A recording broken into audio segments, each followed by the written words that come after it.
शिव शिव शिव शिव शिव शिव शिव शिव शिव शिव शिव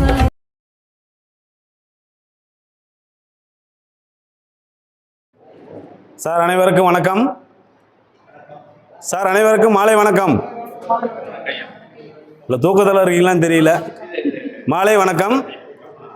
நாமக்கல் மாவட்ட ஜோதிட நல்வாழ்வு சங்கத்தின் கூட்டம் சீரும் சிறப்புமாக நடைபெற்று கொண்டிருக்கிறது.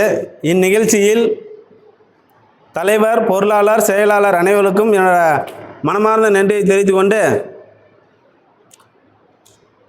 இன்றைக்கி எப்பயும் போல் போன மாதம் மிதுன லக்னம் பற்றி பேசினேன். யாராவது ஞாபகம் வச்சுருக்கீங்களா? மைக்கில் கேட்குதுங்களா இல்லையா? ஹலோ, கேட்குதுங்களா? மிதுன லக்னத்துக்கு போன மாதம் பேசியிருந்தேன். யாராவது ஒரு பாயிண்டாக ஞாபகம் வச்சுருக்கீங்களா? யாருமே அதாவது தெரிஞ்சிக்கல. காலபுருஷ தத்துவத்தில் மிதுன லக்னத்தை பற்றி போன மாதம் பேசியிருந்தேன். ஒவ்வொரு லக்னத்துக்கும் ஒரு பதில் தெரிஞ்சிருந்தால் போதும். ஒரு 4-5 பதில் தெரிஞ்சிருந்தீங்கன்னா வரவங்களுக்கு ஈஸியாக நம்ம பலன் அடிச்சிடலாம். கூட்டு தொழில் ஆகான்னு சொன்னேன். திருமண வாழ்க்கையில் பிரச்சனை. அருமை அருமை. நான் கிரகத்தையே போடல, வெறும் கட்டத்தை வச்சு மட்டும் சொன்னேன். 7ஆம் பாவம் இதில் என்னென்ன பிரச்சனை இருக்குங்கிறது நம்ம தெரிஞ்சுக்கணும். தொழில் அமைஞ்சால் வேலை போயிடும். மனைவி அமைஞ்ச பிறகு வாழ்க்கை கொஞ்சம் எப்படி மாற்றங்கள் வரும், குழந்தை பிறந்தால் எப்படி மாற்றம் வரும் விஷயம்லாம் சொல்லியிருந்தேன். வாழ்நாள் முழுவதும் கடன்காரன் யாருன்னு சொல்கிறது, கடன் மிதுன லக்னத்துக்கு வாழ்நாள் முழுவதும் இருக்கும் அப்படிங்கிறது காலபுருஷ தத்துவத்துக்கும் மிதுன லக்னத்துக்கும் போட்டு சொல்லியிருந்தேன். அதை ஞாபகம் வச்சுக்கோங்க. சின்ன சின்ன விஷயந்தான். இன்றைக்கி வடிவேல் சாருக்கு முன்னாடி கொஞ்சம் ஒரு 5 நிமிஷம் டைம் கேட்டனால வடிவேல் சார் லக்னத்தை பற்றி பேச போகிறேன். கடக லக்னம். அவர் தெரிஞ்சதை மட்டும் தான் சொல்ல போகிறேன். ரொம்ப நேரம் வளவளன்னு இழுக்க போகிறது கிடையாது. ஆமாம். கடக லக்னம் காலபுருஷனுக்கு 4வது ராசி. இந்த 4வது ராசி என்ன ராசின்னு பார்த்தீங்கன்னா மோட்சஸ்தானம். மோட்சம் தானுங்களா? அது என்ன மோட்சஸ்தானத்தில் என்ன சொல்லியிருக்காங்க? நீர் ராசி. அப்போது இந்த 12 ராசிகளுக்கும் நம்ம பாவத்தை போக்கக்கூடிய ராசி கடகராசி. கடகராசியில் யார் உச்சம் பெறா? குரு. நீசம் யார் பெறா?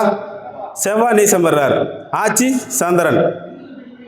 இப்போ இந்த கடகலக்கணத்தில் பார்த்தீங்கன்னா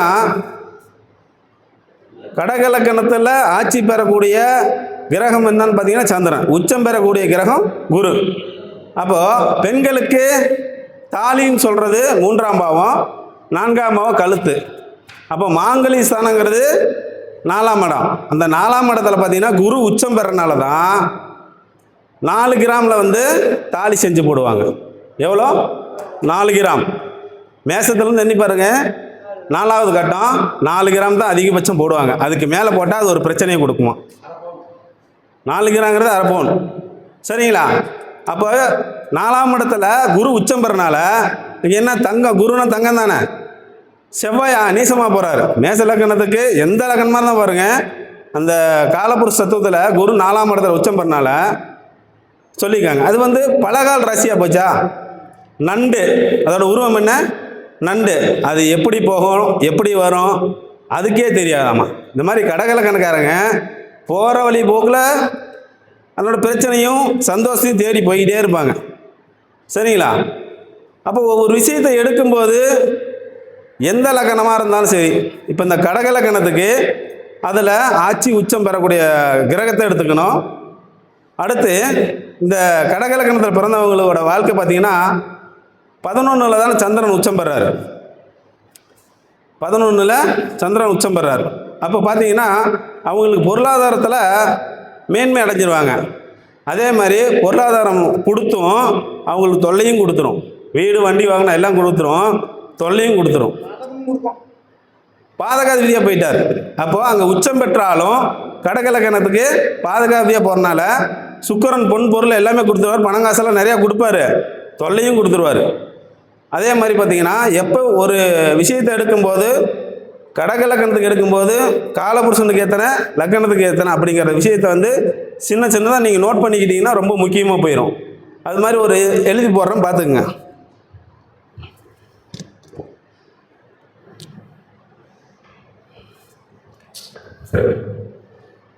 காலபுருஷனுக்கு கடகத்தை சொல்லியாச்சு.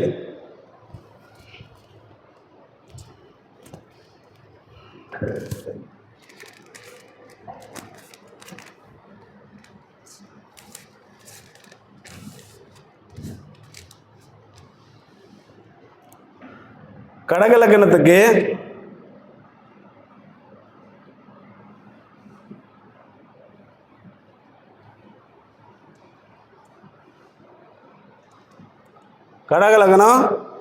கடகலக்கணத்துக்கு ரெண்டும் பார்த்தீங்கன்னா சிம்மம். இந்த சிம்மத்தில் இவங்களுக்கு ஃபஸ்ட்டு வந்து பார்த்தீங்கன்னா திருமணம் ஆன பிறகு யோகத்தை கொடுக்கும். திருமணம் ஆகி நிச்சயம் பண்ண பிறகு வேலை கிடைக்கும். குழந்தை பிறந்த பிறகு தான் யோகத்தை குடிக்கும். ஏன் எப்படின்னு பார்த்தீங்கன்னா காலபுருஷனுக்கு 5வது பாவம் சிம்மம், லக்கணத்துக்கு 2ஆம் பாவம். அப்போது கடகலக்கணக்காரங்களுக்கு எப்போ வந்து குழந்தை பிறக்குதோ அப்போ தான் தன்னோட வாழ்க்கையில் மேலும் மேலும் வளர்ச்சி அடைவாங்க. நல்ல பணம் வரும். நல்ல பேச்சு திறமை பேசக்கூடிய இது எல்லாம் பார்த்தீங்கன்னா குழந்தை பிறந்த பிறகு தான் அவங்களுக்கு பேச்சாற்றல் திறமை எல்லாமே வாழ்க்கையில் முன்னேற்றம் அதிகமாக இருக்கும்.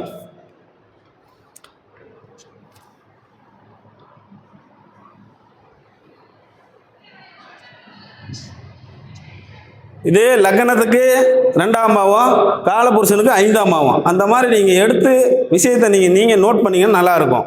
அடுத்து என்னன்னு பார்த்தீங்கன்னா லக்னத்துக்கு 3ஆம் பாவம், காலபுருஷனுக்கு 6ஆம் பாவம்.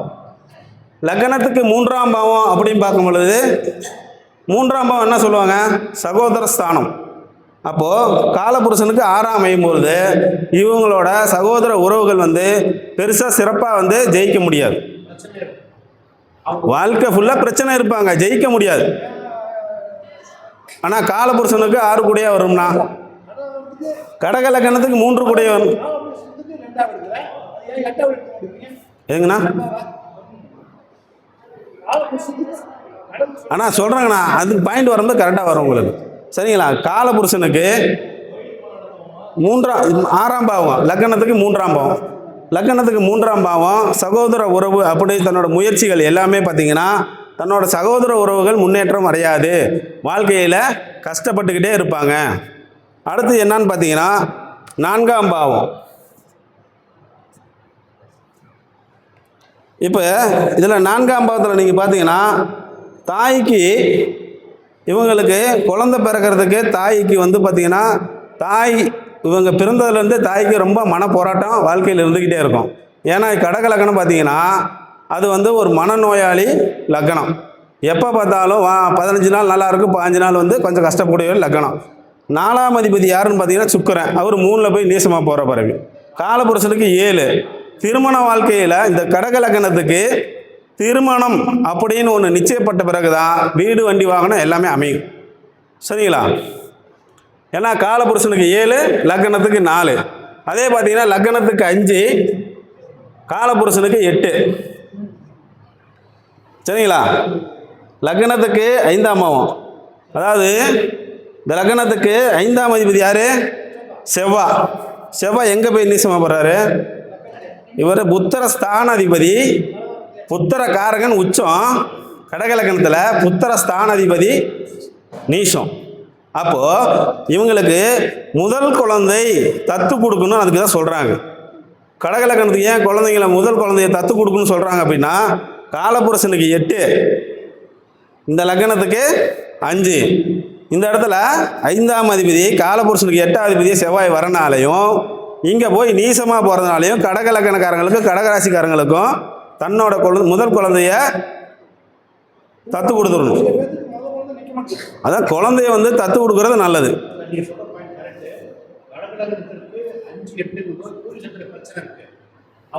ஆமாம், ஒவ்வொரு பாயிண்ட் சொல்லிட்டு நீங்கள் எடுத்துங்க, நிறைய எடுத்துங்க சார். ஒரு ரூல் மட்டும் எப்படி எடுக்கணும் அப்படிங்கிற சொல்லி கொடுத்தாரேன், ஈஸியாக இருக்கும் உங்களுக்கு புரியுது. ஏன்னா டைம் இல்லை, அடுத்து அவர் பேசணும்ல. அடுத்து என்னன்னு பார்த்தீங்கன்னா இந்த 5ஆம் பாவம் சார் சொன்ன மாதிரி பூர்வீகம், குழந்தைங்க, இது எல்லாமே அவங்களுக்கு வந்து பிரச்சனையாக மாறும். முதல் குழந்தை கொஞ்சம் தொல்லையை கொடுத்துரும். அதனால் தத்து கொடுத்து வாங்கிக்கோங்க. இல்லைன்னா வந்து அதுக்கு வந்து வாழ்க்கையில் பிரச்சனையாக போய் மாறிடும். சரி, 5 இப்போ காலபுருஷன் 8 கூட 5ஆக போயிடுச்சு. அடுத்து என்னன்னு பார்த்தீங்கன்னா 6 கடகலக்கணத்துக்கு 6 கூடியவன் யாருங்க? குரு. எங்கே போய் உச்சமாக போகிறார்? அப்படியே லக்கணத்திலே உச்சமாக போகிறாரு. இந்த ஸ்தானத்துக்கு அது எத்தனை மாறுது? 6 8ஆக மாறிடுதா? அப்போ இவருக்கு ஆல்ரெடி ஆட்டோமேட்டிக்கு கடன், நோய் இதெல்லாம் ஆட்டோமேட்டிக்காக வந்துடும். அந்த 6 கூடியவன் எங்கே இருக்காருன்னு பார்த்துக்க. நெருப்பு ராசியில் இருக்காரா, நீர் ராசி இருக்காரா, காற்று ராசிக்காரா? ஏற்கனவே நான் வந்து 6ஆம் பாவத்துக்கு சொல்லியிருக்கிறேன். அந்த பாயிண்ட்ஸ் எல்லாம் நோட் பண்ணிக்கோங்க. 6ஆம் பாவாதிபதி நெருப்பு ராசியில் இருந்தால் என்ன நோயால் பிரச்சனை, நீர் ராசியில் இருந்தால் கடங்காரன், நிலராசியில் இருந்தால் உங்களுக்கு என்ன சொல்லியிருக்கிறேன், பொருளாதார பிரச்சனை. அடுத்தது காற்று ராசியில் இருந்தால் வம்பு வழக்கு, இந்த மாதிரி பிரச்சனைலாம் சொல்லியிருக்கேன். ஏற்கனவே 6ஆம் பாவத்தை பேசும்போது சொல்லியிருக்கிறேன். சரி, அடுத்து என்ன பார்த்தீங்கன்னா 7ஆம் பாவம். 7ஆம் பாவம் கடகலக்கணத்துக்கு 7 எப்பயுமே வாழ்க்கை துணையால் வந்த பிறகு யோகம், ஆனால் மனைவியால் வம்பு வழக்கு பிரச்சனை வாழ்நாள் முழுவதும் இருக்கும். ஏன்னா 8ஆம் அதிபதி அவராக வரனால காலபுருஷனுக்கு 10 கூடையும் 11 கூடையும். இந்த லக்கணத்துக்கு 7 கூடையும் 8 கூடையும். இது சரலக்கணமாக போச்சு. சரலக்கணத்துக்கு 7 8 ரெண்டுமே பார்த்தீங்கன்னா தொல்லையை கொடுத்துக்கிட்டு தான் இருக்கும். அதனால் கடகலக்கணக்காரங்களுக்கு மனைவிக்கு நோயை கொடுத்துருவார். அந்த கிரகம் எங்கே அமைஞ்சிருக்கு அப்படின்னா ஜாதகத்தை பார்த்து தெரிஞ்சுக்கங்க. 7ஆம் பாவம் அமைஞ்ச பிறகு வாழ்க்கையில் வந்து அவர் சம்பாதிக்கிற மேலும் மேலும் பார்த்தீங்கன்னா பணம், பதவி எல்லாம் கிடைக்கிறது எல்லாமே காலபுருஷன் 10 வச்சு உங்களுக்கு கிடைச்சிரும். சரிங்களா? அடுத்தது என்னன்னு பார்த்தீங்கன்னா இந்த லக்கணத்துக்கு இதெல்லாம் இந்த 6ஆம் பாவம் நோயை எப்படி தீர்க்கும் தெரிஞ்சுங்க. 9ஆம் பாவம் மூலிமா தீர்த்துரும். ஏன்னா காலபுருஷனுக்கு 9 என்னங்க? ஆன்மீகம், கோயில் குளம் போகிறனால தான் அவங்களுக்கு தீரும், வேறு எந்த வழியும் தீராது. அடுத்தது 7க்கு இது 10 மனைவி வந்த பிறகு தான் தொழிலுக்கு அமையும். 7 10 காலபுருஷனுக்கு 10, லக்கணத்துக்கு 7 மனைவி வந்த பிறகு தொழில் அமைஞ்சிடும். அடுத்து என்னன்னு பார்த்தீங்கன்னா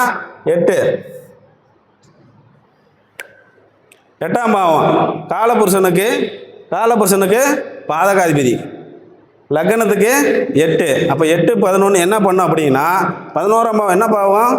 மூத்த சகோதரம் சொல்கிறாங்க.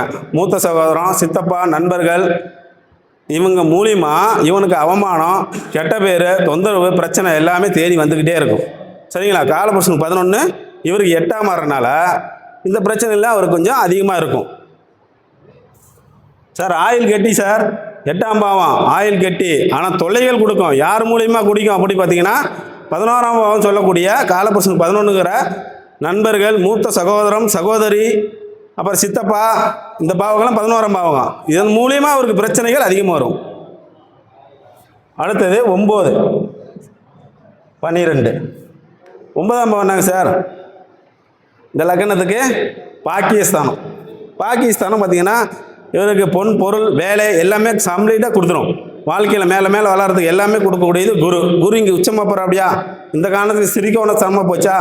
அப்போ எல்லாமே கொடுத்துருவார். 12ஆம் பாவம் இந்த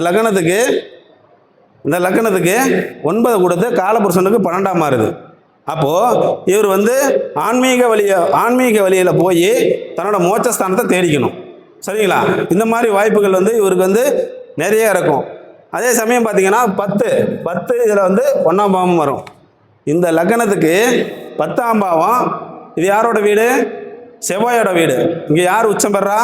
சூரியன் உச்சம் பெறாரு. இப்போ இந்த சூரியன் இங்கே உச்சம் பொழுது தாங்கிற ஒரு அகங்காரம், தாங்கிற ஒரு கௌரவம், தாங்கிற ஒரு எல்லாமே நான் தான் அப்படிங்கிற ஒரு விஷயம் இவர் இருப்பான்னு ஆசைப்படுவார். அதே சமயம் இவருக்கு எல்லாமே வந்து பார்த்திங்கன்னா கடகலக்கணத்துக்கு அமைஞ்சிரும்.